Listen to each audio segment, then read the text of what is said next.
hari impamvu ikomeye tugomba kumva ijambo ryahindura ubuzima buri munsi.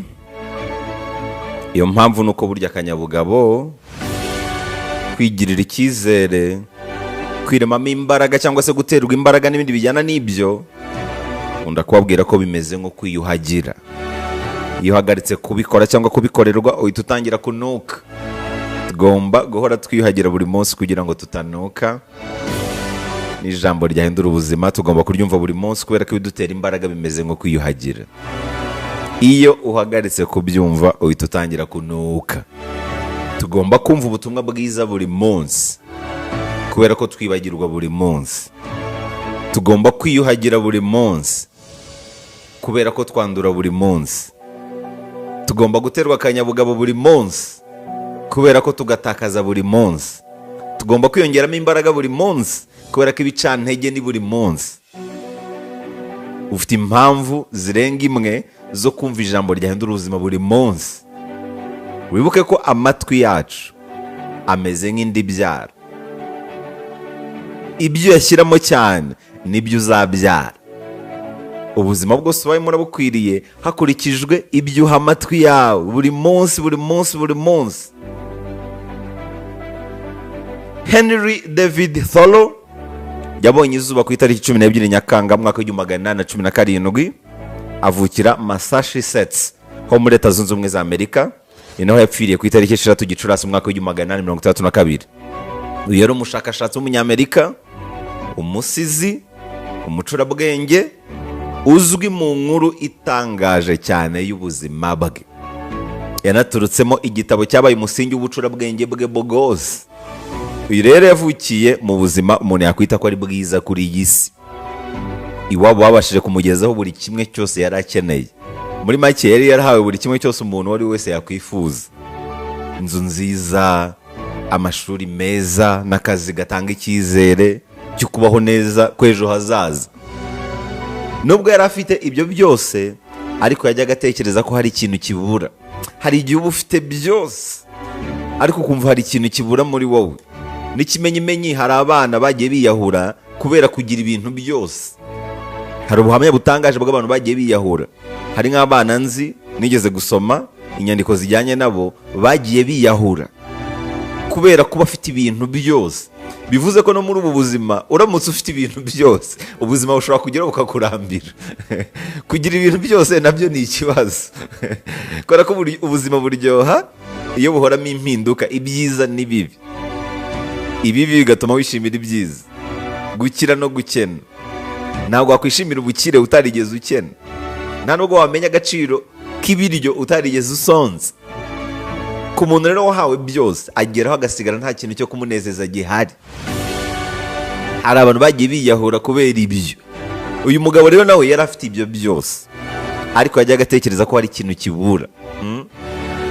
Buri kimwe cyose abandi bamaranira we yari agifite, ariko akumva ntabwo yuzuye, akumva hari icyo abura.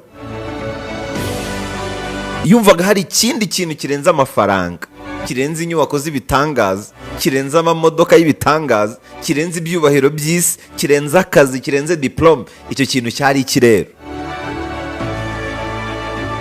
Umunsi umwe ari mu gitondo, yari amaze kurambirwa ubuzima buhora bwisubiramo, arangije afata umwanzuro wo kubuhunga. Mbabara utekereza ibyo bintu. Ahunga amafaranga. Abantu barimo barayirukaho, warayahunga. Ahunga inzu z'igitangaza. Abantu barazirukaho barazimaranira, bamwe baricana kubera amazu ariko barazihunga. Ahunga amamodoka.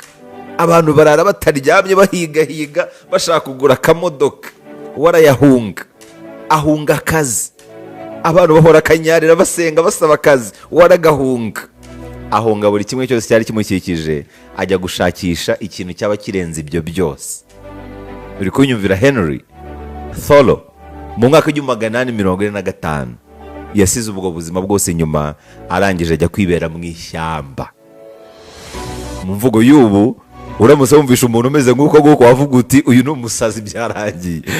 Nuko mutangira tugatangatanga tukajyana indera. Ariko we yumvaga hari ikintu abura. Yagiye kwibera mu ishyamba, atangira gukuza ibimutunga by'ibimera.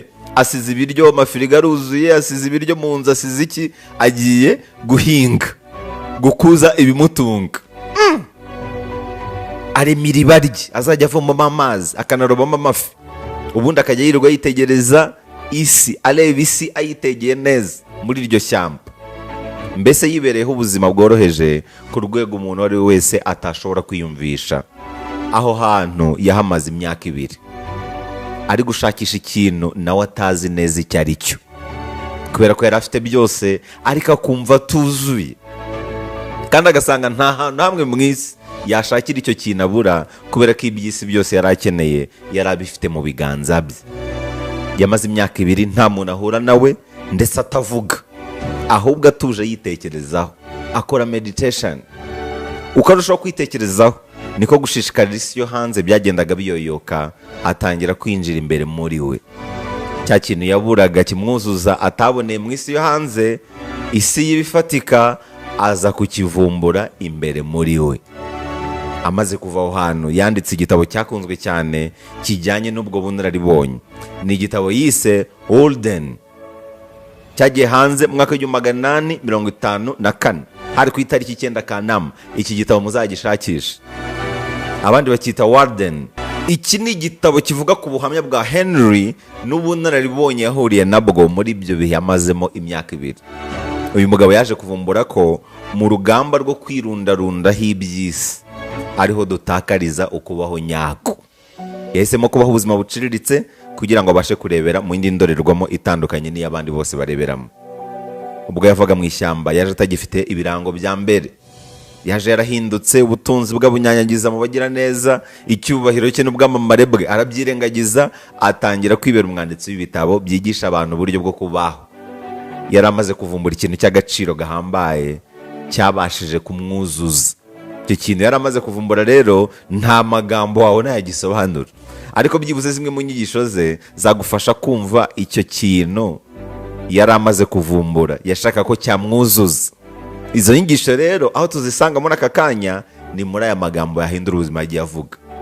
Niwumva amagambo yahindura ubuzima yagiye avuga, uri bwumve icyo kintu yashakaga kiruta amafaranga, kiruta ubutunzi bw'isi, kiruta ibyubahiro by'isi. Icyo kintu Henry Thoreau yashakaga ni iki? Uyu mugabo yaravuze ngo, nagiye mu ishyamba kuko nashakaga kwiga ikintu kitapfa korohera buri wese kucyigisha, kuko nanjye sinari nzi icyo ari cyo. Numvaga nshaka kubohoka, numvaga nshaka kuzura, nashaka ko n'igihe cyanjye cyo gupfa nikigera ntazicuza impamvu ntabayeho byuzuye. Kandi mu by'isi byose ntacyo nari narabuze, ariko nkiyumva nk'umuntu utuzuye. Yavuze ijambo rikomeye ngo ubukire bwa mbere nyabwo ni ukugira ububasha bwo kwishimira buri kanya kose ubonye. Ubutunzi nyabwo ntabwo ari ubupimirwa mu mafaranga cyangwa se ubundi butunzi bwose, ahubwo ubutunzi nyabwo bupimirwa mu kwishimira buri kanya kose ubonye. Yabishimangiye neza agira ati, ubukire bwa mbere bw'isi buri mu kwiyoroshya no kuryoshya buri kanya kose ubonye. Yaravuze ngo ibyo twigwizaho ubudasiba mu isi y'inyuma ni ibitugonda umugongo aho kuba ibitwunamura. Aranavuga ngo ubwiza buturimo nibwo butuma tumenya ubwiza budukikije. Buri kimwe cyose ugifata uko ugifata bitewe n'indorerwamo ukireberamo. Ubwiza bukurimo nibwo butuma ureba buri kimwe cyose kigukikije nk'aho ari cyiza. Iyo muri wowe harimo ububi, buri kimwe cyose kigukikije ukibona nk'aho ari kibi. Uyu mugabo yaravuze ngo, oroshya ubuzima bwawe, ntugatakaze igihe cyawe uhoranira ibintu bitari ingenzi kuri wowe, ntukaremererwe n'iby'isi cyane. Reka ibyo wifuza bibe bike, ahubwo uharanire kwishimira buri kimwe cyose ufite. Ntukangize amahoro yo mu mutima wawe ureba inyuma uhangayikishwa n'ahahise hawe. Baho none, oroha unoroshye buri kimwe. Henry yaravuze ngo, itekerereze, kubera ko ntutitekerereza abandi bazagutekerereza batagutekerezaho. Turimo turajyana. Itekerereze, ntutitekerereze hari abagira neza bazagutekerereza batagutekerezaho. Turimo turajyana kuri iyo ngingo. Ifatira umwanzuro, nutawufata abandi bazawugufatira mu nyungu zabo gusa. Muri make iyiteho, nutabikora abandi bazagutekereza uko bagufasha kwiyitaho kandi batakwitayeho. Nudatekereza neza, abandi bazagutekerereza batakwitayeho, bazagutekereza biri mu nyungu zabo. Nunanirwa kumenya icyo gukora, icyo wakorera ubuzima bwawe, hari abagira neza bazagufasha kumenya icyo gukora ariko mu nyungu zabo. Yitwa Henry Thoreau. Uyu mugabo aravuze ngo igiciro cy'ikintu cyose kiri mu bunini bw'ubuzima ukigurana. Igiciro cy'ikintu cyose kiri mu ngano y'umwanya kigutwara. Ntabwo televiziyo wayiguze 200,000 gusa, ntabwo televiziyo wayiguze 500,000 gusa, ntabwo wayiguze miliyoni gusa, ahubwo wanayiguze umwanya ugutwara wose. Ntabwo telefone wayiguze miliyoni gusa, wanayiguze umwanya igutwara, ahubwo umwanya igutwara ko wawishoyeho wowe uyungukiramo iki? Igiciro cy'ikintu cyose kiri mu bunini bw'ubuzima ukigurana, kiri mu bunini bwa buri kanya ukigurana. Uyu mugabo aravuze ngo gutsinda no gutuma byibuze n'ubuzima bw'umuntu umwe burushaho kuba bwiza. Niba hari n'ubuzima bw'umuntu umwe utuma buryoha kurushaho, nta gutsinda biruta ibyo. Nubwo utaryoshye ubuzima bwa bose, ariko byibuze reka hagire umuntu umwe ukwirahira. Reka hagire umuntu nubwo yaba umwe ukwirahira. Gushaka gushimisha bose ni umukino utazigera utsinda, ariko byibuze reka hagire umuntu umwe umwenyura ku bwawe. Abandi bose nibashaka bakuvume, ariko byibuze uvuga uti hari umuntu umwe umfata nk'ingirakamaro. Uyu mugabo aravuze ngo umuntu wenyine ubona ahantu hose hashimishije ni umuntu wari waribuze. Uwari warabuze niwe ugera ahantu hose akabona haranejeje. Uwiyibutse wenyine nyuma yo kwibura niwe ubona ahantu hose hashimishije. Umuntu wari wariyibagiwe akongera akiyibuka niwe ubona buri buzima bwose bushimishije. Umuntu wari wariyibagiwe niwe ubona buri buzima bwose ari urwenya. Uyu mugabo aravuze ngo ibiri inyuma yacu, ibiri mu isi yo hanze, ni ibintu bito cyane ugereranyije n'ibiri imbere yacu mu isi y'imbere. Tumeze nk'abicara igisanduku cyuzuyemo zahabu, nyamara twicaye ku muhanda dusabiriza. Ibiri imbere yacu ni binini cyane ugereranyije n'ibiri inyuma yacu. Uyu mugabo avuze ijambo rikomeye nifuza ko twasigarana, ngo ntuzigere usubiza amaso inyuma, kereka niba uteganya kuzongera kugenda muri iyo nzira kugira ngo utazayoba. Niba ikintu urimo udateganya kugisubiramo, ntuzigere usubiza amaso inyuma. Kandi burya impamvu usubiza amaso inyuma ni uko iyo nzira uba utayinyuzemo mu buryo bwuzuye. Ikintu utahaze burya nicyo wifuza kongera kurya. Uzarebe iyo abantu bageze nko mu mujyi, hari ibiryo babaha bakavuga bati ibyo twarabihaze. Ukamutekera imyumbati n'ibijumba, ukamutekera ibishyimbo, ati hoya ibyo twarabihaze rwose. Imyaka y'ubuzima bwacu y'ubuto twaryaga ibijumba n'imyumbati. Ibyo twarabihaze, baba barabihaze koko. Ikintu cyose utifuza gusubiraho ukirya byuzuye. Kukirya byuzuye ni ukukirya ukagihaga. Kugira ngo ugihage ni uko wumva uburyohe bwacyo mu nguni zose. Kugira ngo wumve uburyohe mu nguni zose ni uko ugishyiraho umutima wawe wose. Ntuzigere usubiza amaso inyuma, kereka niba uteganya kuzongera kugenda muri iyo nzira kugira ngo utazayoba. Henry Thoreau yaravuze ngo nta gihe dufite cyo gusogongera twirukanka. Nusogongera rimwe ntuzigera uhaga bibaho. Uzahora usogongera ubuziraherezo. Niba ushaka gusezerera gusogongera, soma ucurure, wongere ucurure, wongere ucurure, wongere ucurure, uhage. Niba ikintu runaka udashobora kukibonera umwanya uhagije ngo ugisome ugicurure, ntukirirwe ukigerageza. Nta gihe dufite cyo gusogongera twirukanka. Uyu mugabo avuze ijambo rikomeye ngo abantu benshi babaho ubuzima bwo gucecekana ubwihebe, bikarangira bajyanye mu mva indirimbo zibarwaniramo zitigeze zisohoka. Ibyo bakubwira ngo siga weretse isi ibyawe byose, ikuzimu nta mihigo nta n'imigambi bihaba. Bakubwira ko ahantu hahenze cyane mu isi ntabwo ari mu mariba ya peteroli, ntabwo ari mu birombe bya zahabu. Ahantu hahenze cyane ku isi ntabwo ari mu mabanki. Ahantu hahenze cyane ku isi ni mu marimbi. imishinga myinshi itarigeze ibyazwa umusaruro yibereye hariya, amagambo meza abantu batavuze yibereye hariya, indirimbo nyinshi zitigeze zimenyekana zibereye hariya, ibitabo byinshi bitigeze byandikwa byibereye hariya. Siga weretse isi ibyawe byose, siga weretse isi ibyawe byose. Ikuzimu nta mihigo nta n'imigambi bihaba. Nibyo nababwiraga nti iyo urupfu rukugezeho nibwo uhita ugira ubushake budasanzwe kwifuza igihe cyo gushyira ibintu ku murongo. Mu gihe iyo ufite igihe, ikintu cyonyine uba utanga ari urwitwazo. Niba mu gihe ugifite igihe, mu gihe ukiri kunyumva none ahangaha, haranira gushyira buri kimwe cyose ku murongo. Niba hari amagambo uvuga yavuge, niba hari ibintu byiza ubwira umuntu bimubwira, niba hari ugucyaha ushaka gucyaha umuntu bikore. Nta gihe nyacyo ufite kiruta none. Hari igihe wifuza kuvuga ibintu runaka bitagishobotse. Iyo urupfu rukugezeho, ikintu cya mbere wifuza ni igihe cyo gushyira ibintu ku murongo.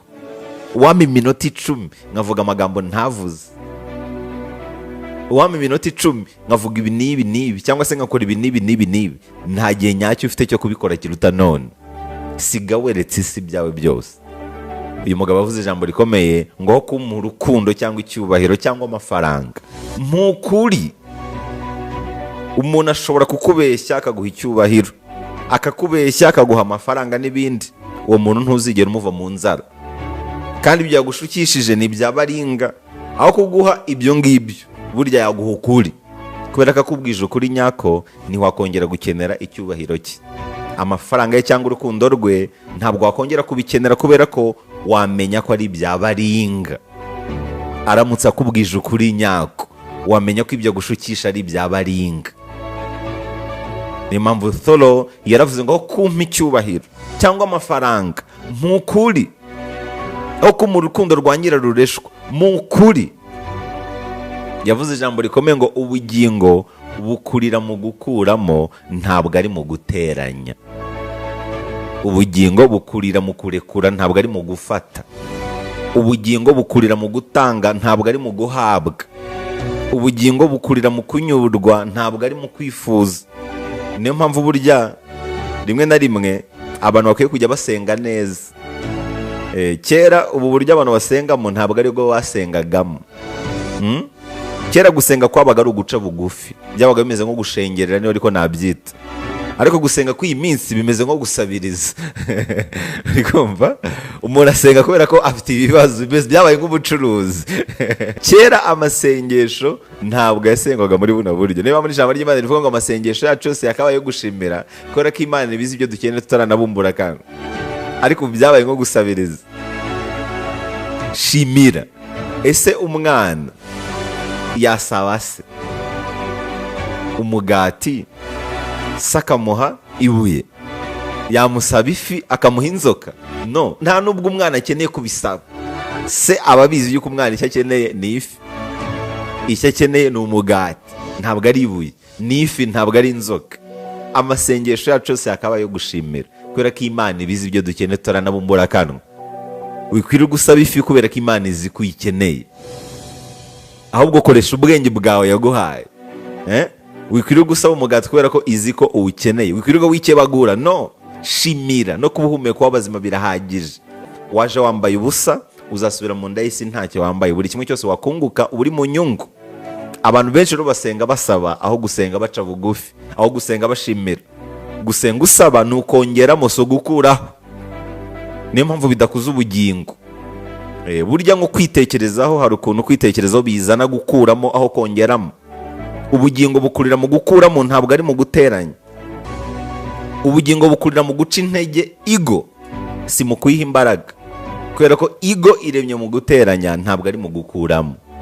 Kwigwizaho ntabwo ari byo bikuza ubugingo, ahubwo gukoresha ibintu runaka ubona ubera abandi umumaro nibyo bibikora.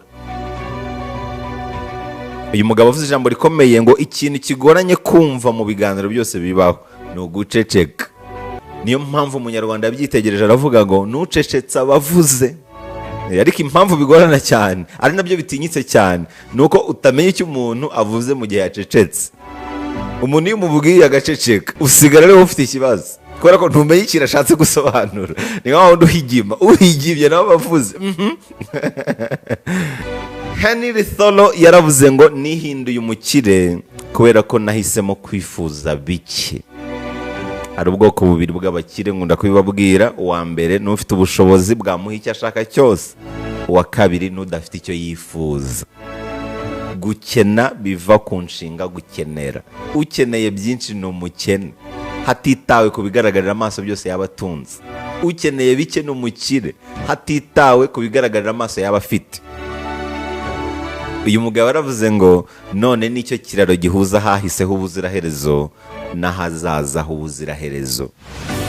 Aranavuga ngo gukura ni igihe indorerwamo zawe zose zihinduka amadirishya. Ikintu kigaragaza ko wakuze nuko hahandi hose wireberaga hahinduka amadirishya ushobora kurungurukiramo cyangwa se ukanyuramo. Gukura ni igihe utangira kureberera abandi kurusha nuko wireberera. Hahandi umuntu atera igiti azi neza ko atazacyugamamo izuba kubera ko arashaje. Ikintu kikubwira umuntu wakuze, umusaza w'umumaro, nuko aba afite imyaka 100 ariko akaba akirwana no gutera igiti, azi neza ko icyo giti nicyera imbuto ntabwo azaziryaho kubera ko arabura amazuba abiri. Ari gutera igiti azi neza ko atazacyugamamo izuba, arimo aratekerereza igisekuru gikurikiyeho, arimo aratekerereza abazamukomokaho, arimo aratekerereza abasize bakiri batoya. Icyo gihe indorerwamo ye ibihindutse idirishya. Ntabwo aba akireba ngo yirebe, ahubwo arareba akareba abandi, akareba ahazaza. Icyo nicyo kigaragaza ko wakuze. Uyu mugabo aravuze ngo umunebwe wa mbere ku isi nuriye ukora buri kimwe cyose ku bw'amafaranga. Uwo ni umuntu w'umunebwe wa mbere ku isi, uriye ukora buri kimwe cyose ku bw'amafaranga. Niba buri kintu cyose ugikora ku bw'amafaranga, ni wowe munebwe nyakuri. Ikintu kizakubwira umuntu utari umunebwe nuko hari n'ibintu akora atagamije igihembo. Uriye udashiturwa n'amafaranga gusa ni umukozi ku murimo. Ariko niba ikintu cyose umuntu akoze yavuga ati urampemba, menya ko umuntu ari we munebwe wa mbere ufite. Yaranavuze ngo ibyishimo bimeze nk'ikinyugunyugu, uko ugerageza gushaka kugifata niko kiguruka kikagucika. Ariko waba witurije uhugiye mu bindi bintu ukabona kiraje gahoro gahoro kikuguye ku rutugu. Kujya gushakira ibyishimo mu guhatiriza ntabwo bikora. Ujya mu kabari gushaka ibyishimo ntabwo bikora gutyo, urabibona by'akanya gato. Uhore muri samsara, uhore muri mwa mwikubo w'imibabaro uhoraho. Ibyishimo bimeze nk'ikinyugunyugu, uko ugerageza gushaka kugifata niko kirushaho kuguruka kikagucika. Ariko waba witurije ugiye mu bindi bintu ukabona kiraje kikuguye ku rutugu. Yaranavuze ngo uriye ugenda wenyine nta muntu n'umwe ategereza ngo atangire urugendo. Rimwe na rimwe bidusaba guhitamo kugenda twenyine. Iyo ugenda wenyine nta wundi muntu utegereza ngo ukunde ugende. Niba warategereje igihe kirekire ukabura abo mujyana, igihe kirageze ko utangira gutekereza uburyo wafata urugendo rwa wenyine. Tangira ugende, kandi iyo uhisemo kugenda wenyine nta muntu utegereza, urafata urugendo ukagenda. Yaravuze ngo ntihakagire ikintu cyiza hagati yawe n'urumuri. Muri make reka wowe n'urumuri mu bumwe, ntihakagire ikintu kitambikamo hagati. Reka wowe n'icyiza mu bumwe, ntihakagire ikintu kibazamo hagati. Icyo cyiza hagati nicyo kibidobya, nicyo gituma utangira gusesengura bikarangira ugushijwe mu mutego na Sekibi. Hari umuhanga wigeze kwandika ngo Sekibi akunda abasesenguzi cyane. Niyo hari ikintu Sekibi ngo akunda ngo ni abasesenguzi, kubera ko niho agutegera imitego. Iyo utangiye gusesengura wanga kumvira umutima nama wawe, niho hazira imitego. Ikintu gitandukanya mwene muntu n'ibindi binyabuzima mu bijyanye n'iby'imitekerereze nuko mwene muntu yakujije imitekerereze ageze ubwo ahinduka umusesenguzi. Uko usesengura cyane rero ni kugwa mu mitego myinshi. Iyo rero hagati yawe n'urumuri nta busesenguzi bwajemo hagati yawe n'icyiza ntihagire ubusesenguzi buzamo hagati, buri rubanza rwose uciye ruhinduka urutagatifu. Buri jambo ryose uvuze rihinduka iritagatifu. Buri gikorwa cyose ukoze bigenda bityo. Naho iyo uzanye mu gusesengura, ujya guha umuntu akazi ugatangira gusesengura. Se namukuraho ikira? Ese uyu muntu ngiye guha akazi ubundi bizagenda gute? Ese washyiramo mwene wacu kubera ko washyizemo akantu ko gusesengura. Ese buriya nta nyungu nabibonamo? Ese ibi mbivuze ibindi nkabireka, buriya sinazabicuruza? Icyo gihe uba wakishe niho se kibagutegera, ugatangira kubona buri kimwe cyose mu nyungu runaka zawe zikureba, hakageramo n'abo uhonyora kugira ngo izo nyungu zawe zikugereho. Niyo mpamvu Henry Thoreau yavuze ijambo rikomeye ngo ntihakagire ikintu cyiza hagati yawe n'icyiza, ntihakagire ikintu cyiza hagati yawe n'urumuri. Muri make bumwe n'icyiza, bumwe n'urumuri. Yaranavuze ngo biratangaje uburyo intsinzi iteka igera kuri bariya bayiciye amazi. Abayikumbuye cyane si bigeraho byoroshye, ahubwo rimwe na rimwe irabagwirira, aho ugasanga uriya wayimenyereye imugeraho ubudasiba.